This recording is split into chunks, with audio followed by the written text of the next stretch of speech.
Bonjour Michel Dalmas. Bonjour Jean-Philippe. Michel Dalmas, vous êtes professeur à ICD Business School, Ouais. groupe IGS. Vous dirigez l'Institut prospectif des métiers du commerce. Tout à fait. Et vous venez de diriger un livre blanc Oui. sur les transformations des métiers du commerce. Oui.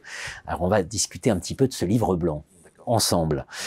Finalement, quels grands axes émergent des enquêtes que vous avez menées, notamment auprès des alumni de l'ICD Business School? Alors, ces trois axes sont absolument essentiels et ils permettent finalement de synthétiser l'ensemble de nos travaux.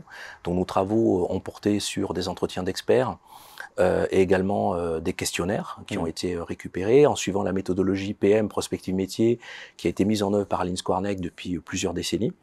Et finalement, on a trois grandes dimensions, trois axes.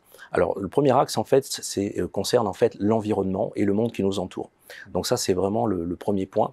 Le deuxième axe concerne en fait la gestion des données et l'impact finalement de ces données sur le travail de tous les jours en fait et sur l'activité commerciale. Voilà. Et la troisième dimension qui revient, c'est finalement le relationnel et la gestion de la relation. Voilà. Donc ces trois axes sont vraiment environnement, data, humain. Absolument, pour faire simple. absolument, Ouais. absolument. Et pour revenir peut-être sur la première des dimensions, celle de l'environnement, on se rend compte en fait que cet environnement est devenu extrêmement complexe. Quand on prend la dimension géopolitique, quand on prend la dimension culturelle, quand on prend la dimension de la gestion des ressources, du développement durable, de la RSE, etc. La dimension juridique aussi, tout ce qui concerne les aspects relatifs au RGPN par exemple. On se rend compte en fait que le monde dans lequel on est devenu extrêmement complexe.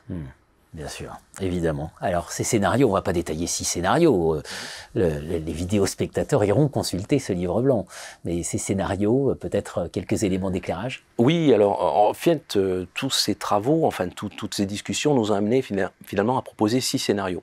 Alors bien entendu, je ne vais pas détailler tous ces scénarios, mais je pense qu'il y a au moins 2 scénarios qu'il faut retenir, qui me paraissent vraiment essentiels. Le premier d'entre eux, c'est la dimension servicielle.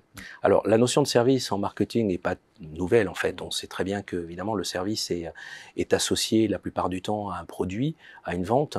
Il n'en reste pas moins que aujourd'hui, c'est un relais de croissance. Donc ça, c'est très important de le signaler. Et pour beaucoup d'entreprises, finalement, tout ce qui concerne la gestion des services associés à la vente d'un produit est tout à fait essentiel. Ça, c'est le premier point. Le deuxième point, c'est que le service aussi permet de faire des économies d'échelle. Pourquoi? Parce que quand la relation est de qualité, eh bien, évidemment, on va faire des économies en termes de communication. Et donc, c'est aussi une économie d'échelle à ce niveau-là. Et enfin, le troisième point, c'est aussi la possibilité de trouver un axe stratégique au développement d'une entreprise. Pourquoi? Parce qu'on sait très bien qu'aujourd'hui, la vente des produits, le coût de la vente des produits est un élément clé. Et en général, quand on achète des produits pas chers, eh bien, on a un service de mauvaise qualité. Par contre, l'entreprise qui est en capacité d'offrir un service de qualité pour un produit pas cher, eh bien, elle fera la différence et elle va réussir à s'imposer dans le temps auprès de ses concurrents.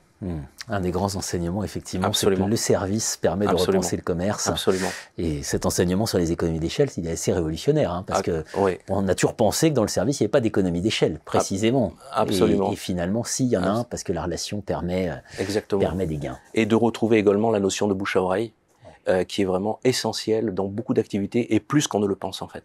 Bien sûr. Il est essentiel à l'heure actuelle de penser de manière prospective, et donc d'imaginer la prospective dans les métiers, l'évolution des métiers. C'est aussi ça le rôle d'une institution d'enseignement supérieur. Exactement. Merci Michel Dalmas. Merci Jean-Philippe.